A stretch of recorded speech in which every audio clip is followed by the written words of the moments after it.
Ny famindram-pony no natolony anao, ny rany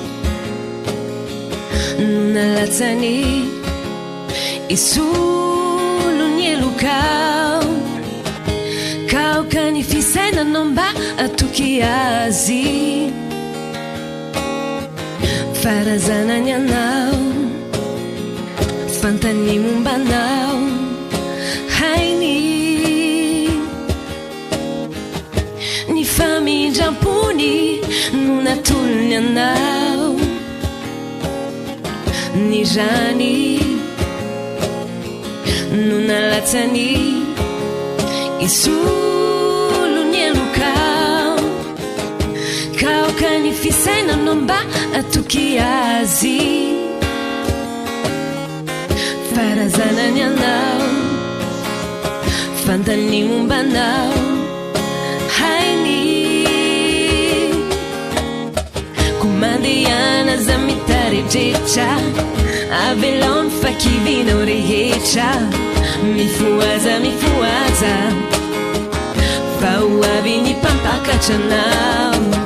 Kofaingana za mitarejetra ilazao ny namandrehetra, mivonona mivonona fa Yeshua tsy ela de ho tonga.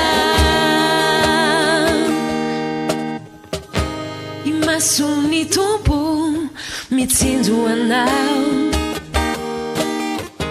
karoviny fonao tsy ho vesariny izao fiainana izao mitraka, mba hiavaka fa any Yeshua ianao, de fantaro fianao no vazavany izao tontolo izao fanasy ny tany. Ny mason'ny tompo mitsinjo anao, karoviny fonao tsy ho vesariny izao fiainana izao mitraka, mba hiavaka fa any Yeshua ianao, de fantaro fianao no vazavany izao tontolo izao fanasy ny tany.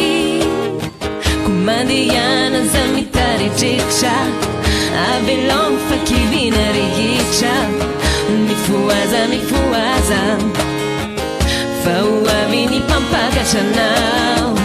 Kofaingana za mitarejetra ilazao ny namandrehetra, mivonona mivonona fa Yeshua tsy ela de ho tonga.